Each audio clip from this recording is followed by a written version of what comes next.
Bismillahirrahmanirrahim. Assalamualaikum warahmatullahi wabarakatuh.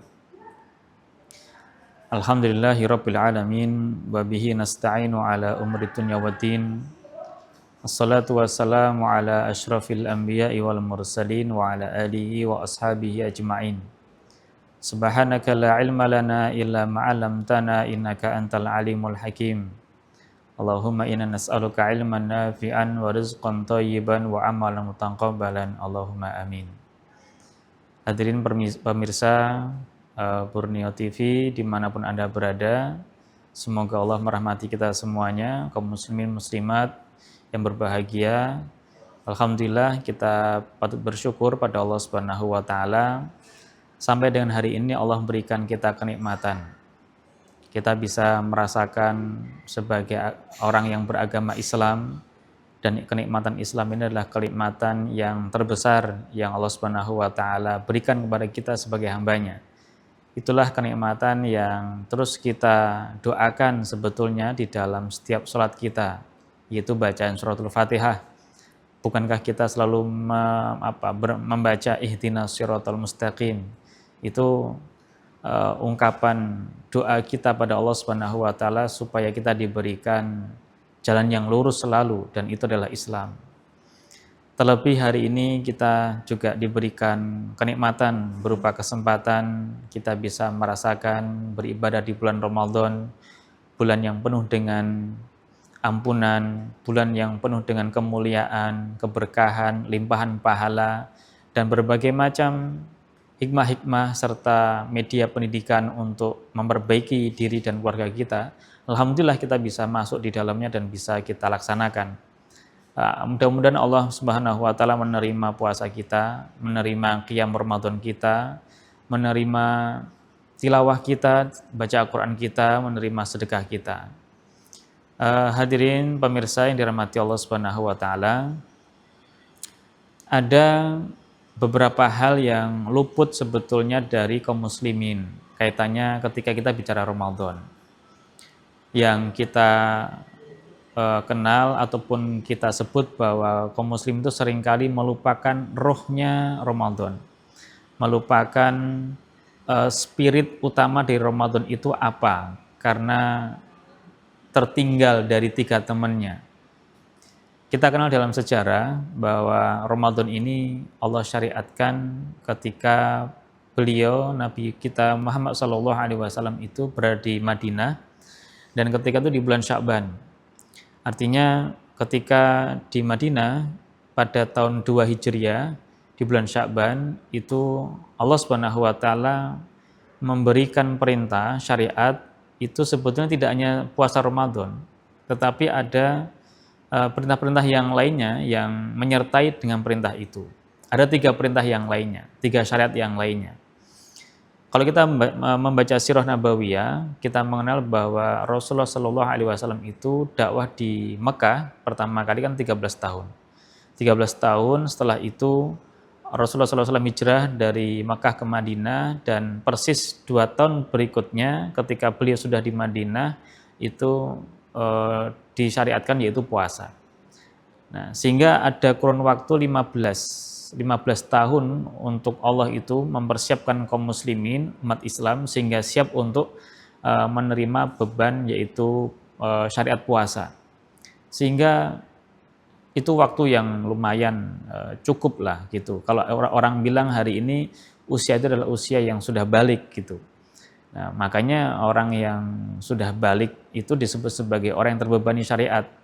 Sehingga berapapun usia anak-anak kita hari ini yang balik, maka di saat itulah sudah terbebani syariat, termasuk puasa. Nah, sehingga orang yang sudah balik itu mestinya dia sudah otomatis akan mau untuk menjalankan syariat puasa. Dan puasanya tidak sekedar puasa saja gitu, tetapi puasa yang berkualitas. Itu kurun 15 tahun. Nah, problemnya hari ini kan tidak seperti itu. Problemnya hari ini anak-anak kita balik lebih awal usianya, ya, dan bahkan kata psikolog Islam hari ini antara usia akil dan usia balik itu berbeda gitu. Ada yang namanya usia balik, ada namanya usia akil. usia balik itu kaitannya dengan sisi biologisnya, jasmani yang di apa tandai dengan dia mimpi basah ataupun menstruasi, tapi akilnya itu kaitannya dengan sisi perkembangan jiwanya tidak sama gitu. Kalau dulu masa Nabi itu 15 tahun ketika seorang balik itu sudah dia akil sekaligus balik. Hari ini itu orang yang balik belum tentu akil. Sehingga kita kembali pada masa lalu di mana Rasulullah SAW membina umat Islam itu, di masa itulah ya menjadi ukuran orang usia 15 tahun, 14 tahun itu usia yang sudah siap untuk menerima beban syariat. Nah, makanya panggilan Allah Subhanahu wa taala itu kan kepada orang-orang yang beriman, ya ayyuhalladzina amanu kutiba alaikumusiyam dan seterusnya di dalam surah Al-Baqarah 183. Nah, kembali lagi ya bahwa Ramadan ini itu sebetulnya tidak berdiri sendiri gitu. Nah, hari ini kita melewati Ramadan sudah beberapa kali Ramadan. Padahal Rasulullah SAW itu melewati Ramadan itu hanya tahun kedua Hijriah, tahun 3, 4, 5, 6, 7, 8, 9, 10. 9 kali Rasulullah SAW itu menjalankan ibadah Ramadan. Tetapi Ramadan yang jumlahnya 9 kali itu ternyata dilalui Rasulullah SAW bersama dengan para sahabat dengan kualitas Ramadan yang maksimal, sehingga melahirkan peradaban Islam yang luar biasa setelah Ramadan selesai di tahun 9-nya Rasulullah SAW melakukan itu. Kenapa bisa seperti itu? Nah, maka tadi kita coba perlu melihat bahwa ternyata Allah Subhanahu wa taala memberikan syariat Ramadan ini itu berbarengan dengan syariat yang lainnya. Yang ini tidak boleh dipisahkan oleh kita sebagai umat Islam hari ini ketika kita memasuki atau menjalankan ibadah di bulan Ramadan. Apa syariat yang lainnya itu? Yang pertama, di tahun itu juga, di bulan Sya'ban itu juga Allah syariatkan yaitu berupa zakat. Dan hari ini itu zakat menjadi bagian dari ibadah Ramadan kita. Ada zakat fitrah, ada zakat mal. Makanya kalau orang yang punya harta seringkali mengeluarkan zakat malnya juga di Ramadan, ya, dan itu sangat pas sekali. Nah, hitungannya dimulai dari hitungan Ramadan, sekalipun tidak mutlak demikian.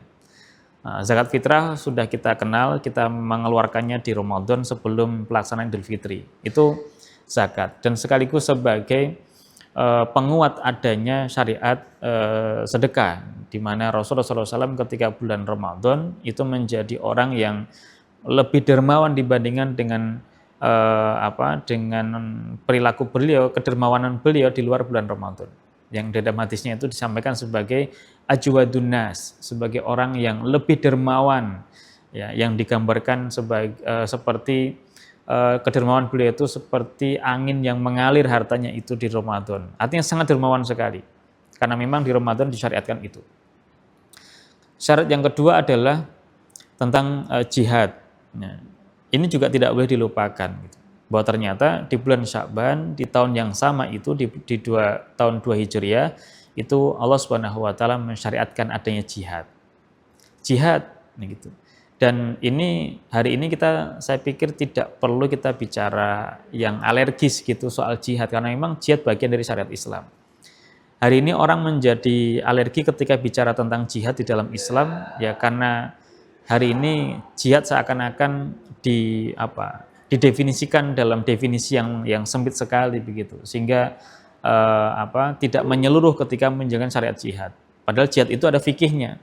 Kalau kita bicara tentang ilmu Islam, di situ kan kita melihat ada fikih sholat, ada fikih puasa, fikih zakat. Ternyata di situ juga ada fikih jihad.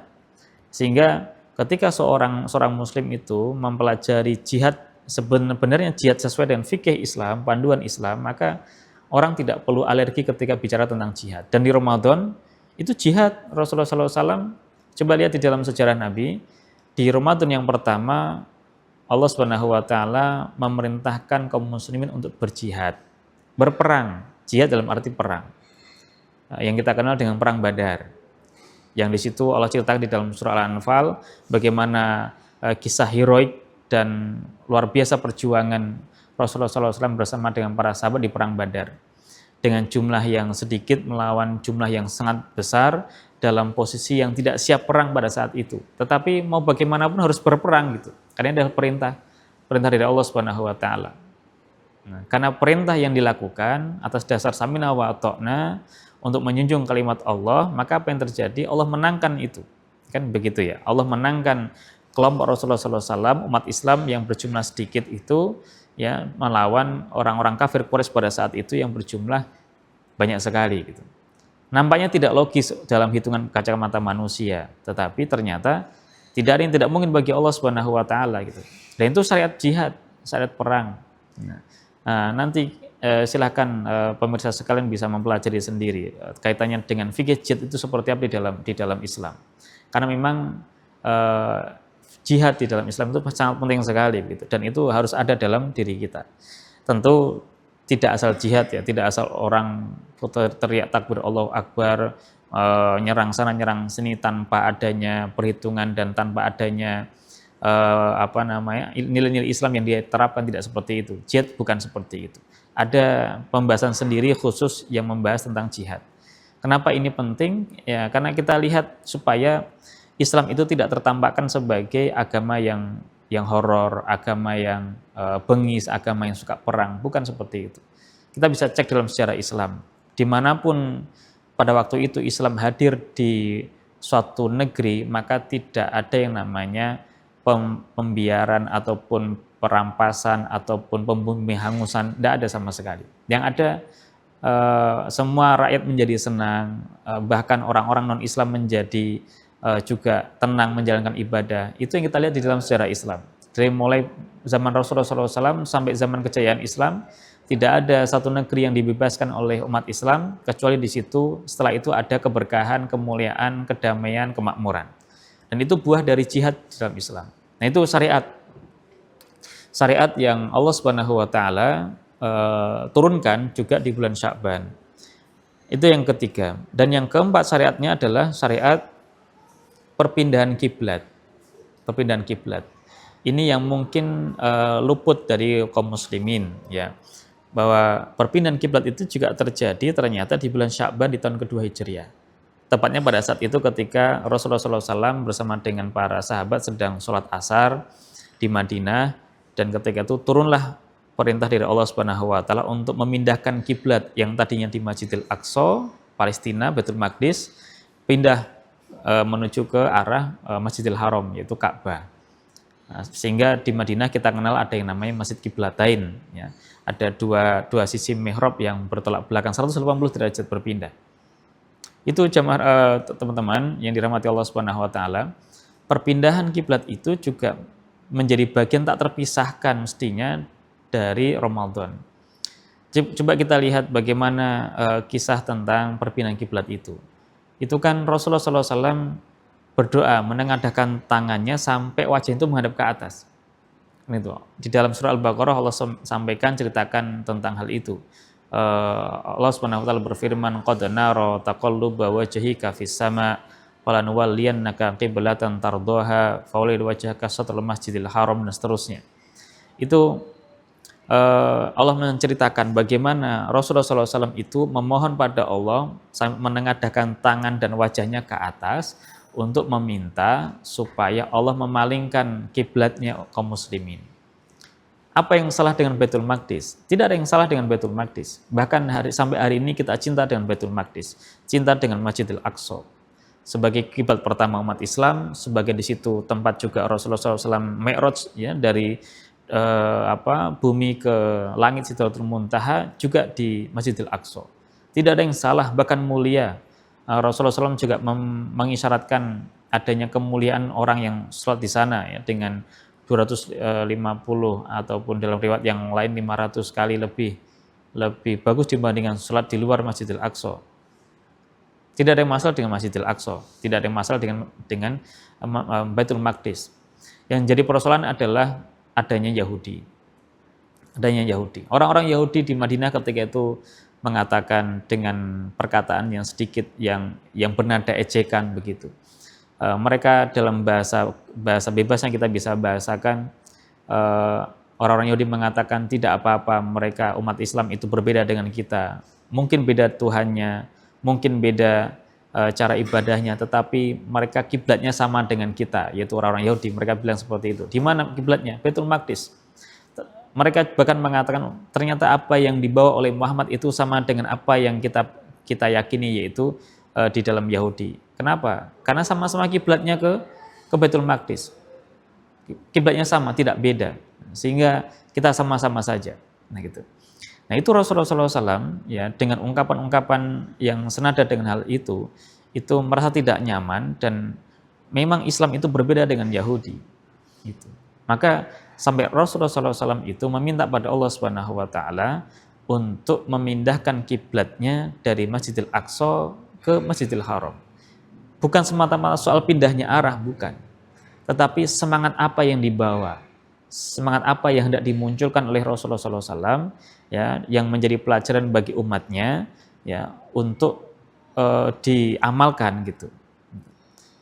Rasulullah SAW menjadi suri teladan kita, mengajari kepada kita tidak semata-mata soal pindahnya arah ya, tapi perpindahan itu untuk menunjukkan perbedaan bahwa Islam itu memang berbeda dengan Yahudi dari segala apapun, dari segala apapun. Maka ketika umat Islam hari ini itu masih sama dengan Yahudi, maka semangat perpindahan kiblat itu tidak ada di dalam diri kita. Gitu. Ketika bahkan hari ini, ketika semangat untuk menjadi beda dengan orang Yahudi itu tidak juga kita perbaiki pola itu di Ramadan, maka tadi yang saya bilang Ramadan itu serasa terpisah dengan teman-temannya. Maksudnya teman-teman yang disyariatkan tadi itu ada zakat, ada jihad, ada perpindahan kiblat, itu yang dimaksud dengan teman-temannya Ramadan dalam satu kali syariat. Maka pemirsa yang dirahmati Allah Subhanahu Wa Taala, ini harus jadi pelajaran kita semuanya, ya, bahwa semangat itu yang harus kita perbaiki, ya, bahwa di Ramadan itu juga mengajarkan kepada kita supaya kita itu membentuk pribadi, menggembleng pribadi kita menjadi orang yang tidak sama dengan orang-orang Yahudi. Betapa banyak hari ini orang yang sudah melewati Ramadan tetapi masih sama dengan orang-orang Yahudi. Agamanya Islam, mungkin iya Islam, tetapi mungkin pola pikir Yahudi. Cara bermuamalahnya, bermuamalah ala Yahudi. Seperti apa misalkan? Orang yang hari ini masih bergelut dengan riba, dengan hutang riba, ya, itu kan cara muamalah ala Yahudi. Gitu. Dulu tuh orang-orang Yahudi itu bahkan ya sebelum ada yang namanya riba jahiliyah itu kan riba ketika ada hutang piutang. Ketika kita hutang sama seseorang, lantas seseorang itu tidak bisa melunasi di waktu yang sudah ditentukan oleh kita, akhirnya kita bilang sama orang tersebut, ya kamu boleh membayar di lain waktu tetapi membayar dengan tambahan sekian. Itu kan riba jahiliyah. Dan itu pola muamalah ala Yahudi. Ribawi, ya konsep ekonomi hari ini yang ada yang tidak berkeadilan, tidak membawa kemakmuran, itu kan konsep-konsep yang menyalahi, yang tidak sama dengan Islam. Coba kita lihat, bahkan Allah Subhanahu Wa Taala pun juga mengatakan untuk kita itu melawan riba dengan apa? Dengan menyuburkan sedekah. Dan Ramadan hari ini mengajarkan kepada kita untuk sedekah, bukan? Memperbanyak sedekah, memperbanyak infak, memperbanyak zakat, menunaikan zakat, itu bagian dari upaya-upaya untuk melawan hegemoni riba. Kan Allah mengatakan yamhaqullahu riba wa yamhaqullahu shadaqah yamhaqullahu riba yurbi shadaqah. Allah itu mengatakan suburkanlah itu sedekah dan perangilah riba. Jadi di Ramadan itu mengajarkan itu gitu. Pola pikir kita harus pola pikir yang berbeda dengan Yahudi. Pola kehidupan kita, cara bermuamalah kita itu pun juga harus berbeda dengan Yahudi. Makanya tidak mengherankan ketika Allah Subhanahu Wa Taala mengajarkan kepada kita di dalam Al-Quran bahwa orang-orang Yahudi, orang-orang Nasrani, mereka tidak akan pernah ridho dengan diri kita sampai kita itu mengikuti milahnya mereka, kan gitu. Walan tardo angkal Yahudu walan Nasoro hatta tattabi'a millatahum.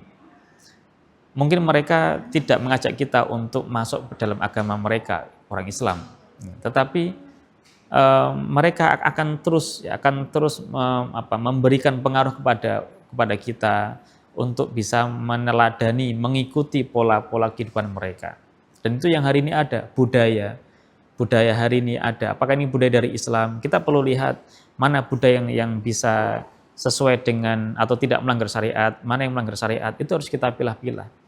Dan hari ini Ramadan mengajarkan itu untuk kita sama-sama berpikir sejenak, merenung, ya kita mendekatkan diri pada Allah Subhanahu wa taala. Dan ini luar biasa. Ramadan mengajarkan kepada kita untuk melihat keempat syariat tadi itu secara menyeluruh, ya.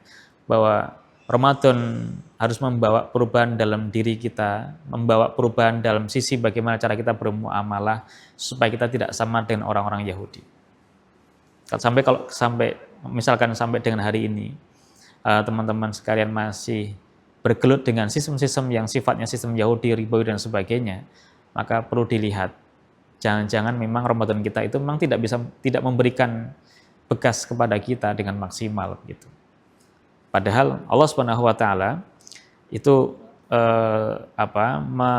menekankan kepada kita di ayat-ayat yang kaitan dengan ayat-ayat puasa dari 183, 184, 185, 186, 187 di Al-Baqarah itu ayat-ayat yang bicara tentang puasa Ramadan. Itu coba kita perhatikan. Itu kan Allah Subhanahu wa taala mengatakan di dalam penggalan ayat yang 185. Walitukmilul iddata walitukabbirullaha ala ma hadakum wa la'allakum tashkurun.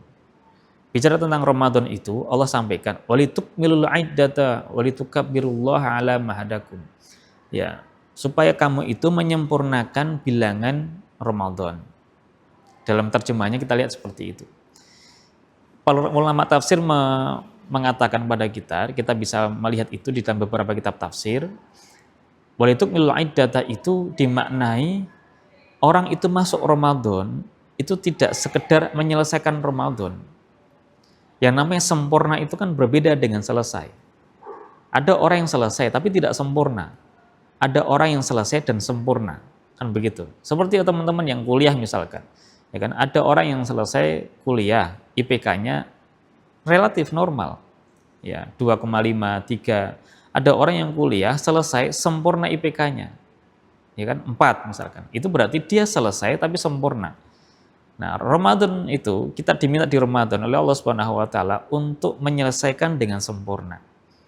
Walitukmilul iddata walitukabbirullaha ala ma hadakum. Sampai nanti ketika kita sudah selesai dan dengan sempurna di Ramadan, akhirnya kita bisa mengatakan pada Allah dengan ungkapan yang Allahu Akbar karena kita telah mendapatkan hidayah yang besar dari Allah Subhanahu wa taala.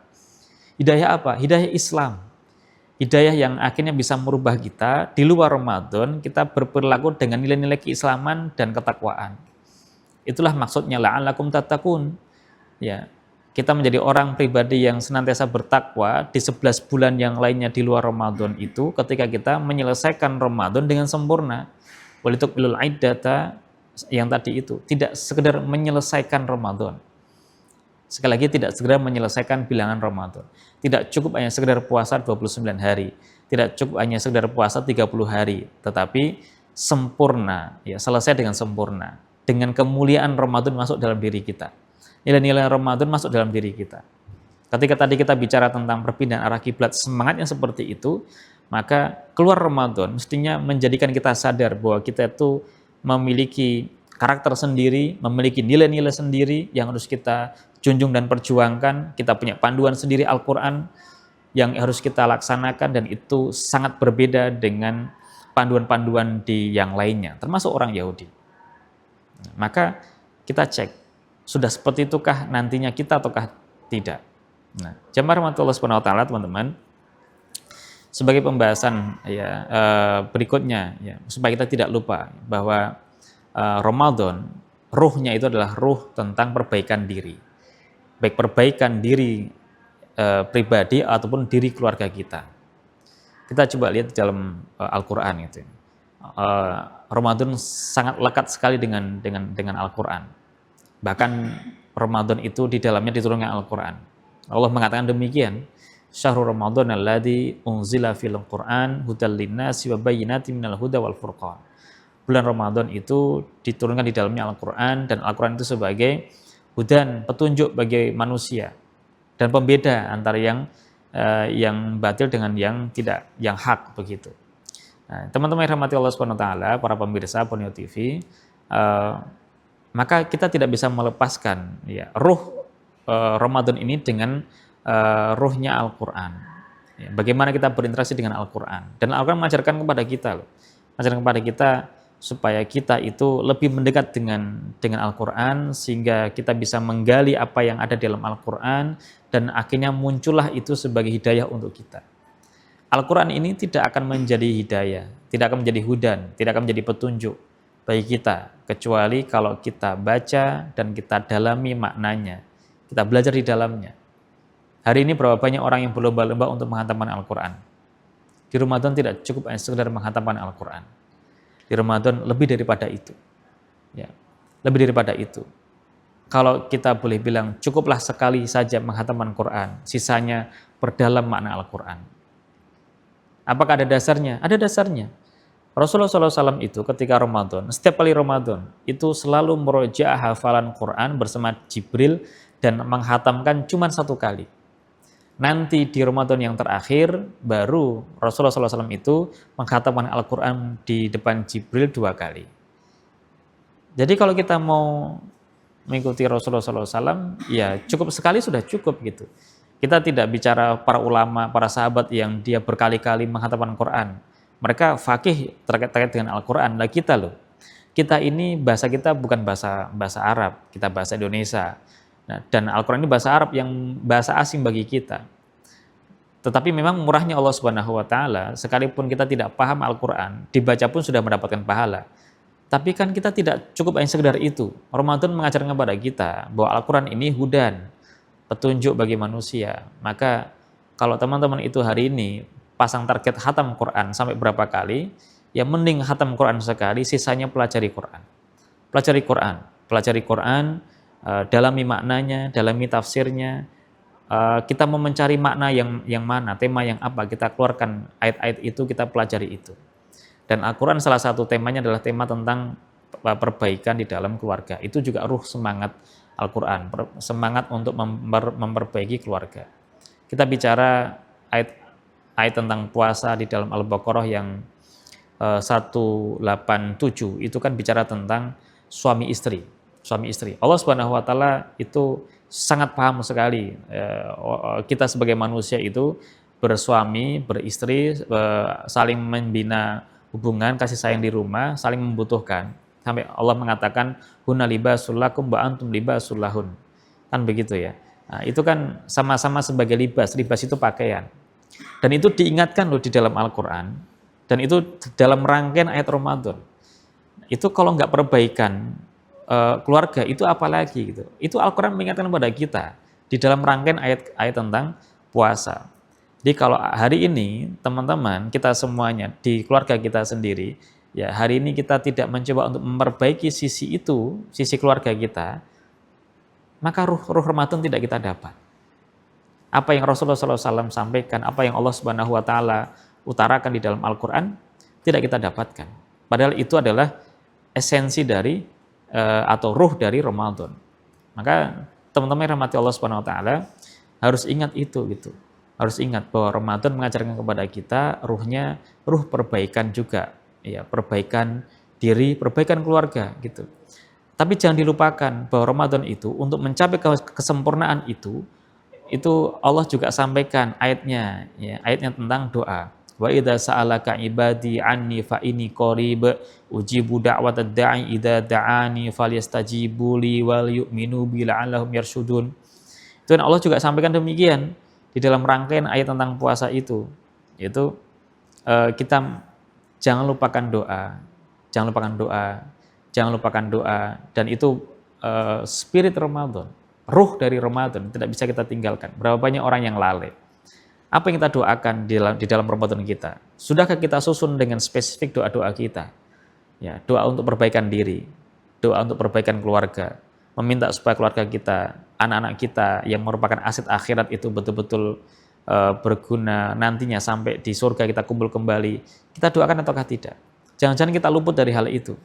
Maka Ramadan mengajarkan kepada kita, ruhnya, semangatnya, motivasinya itu harus kita ambil, harus kita dapatkan. Hari ini hari yang ke-11 atau hari ini hari yang ke-12.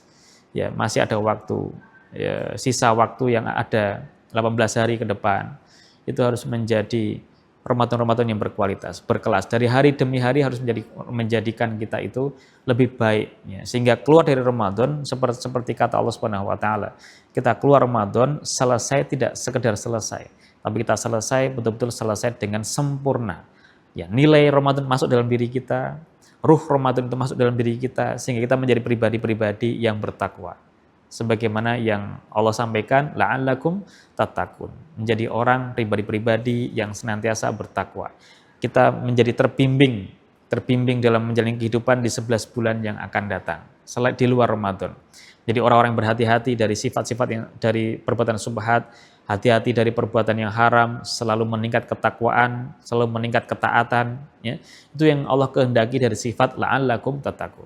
Mudah-mudahan kita semuanya diberikan kenikmatan, diberikan keberkahan, diberikan hidayah selalu untuk bisa menjalankan aktivitas di Ramadan kita, dan kita bisa menjadi orang-orang yang menyelesaikan Ramadan dengan sempurna, dan akhirnya kita mendapatkan pribadi-pribadi yang bertakwa, sehingga kita meneriakkan takbir Allahu Akbar di hari raya Idul Fitri nantinya itu dengan hari raya kemenangan yang memang betul-betul kemenangan yang hakiki, betul-betul kemenangan yang mengembirakan, karena kita menjadi orang-orang yang lebih baik daripada yang sebelumnya.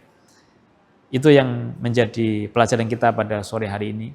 Mudah-mudahan ada manfaatnya untuk kita semuanya. Hadanallahu wa iyyakum ajma'in. Nasrun minallah fathun qarib wa basyiril mu'minin. Wallahu a'lam bishawab. Assalamualaikum warahmatullahi wabarakatuh.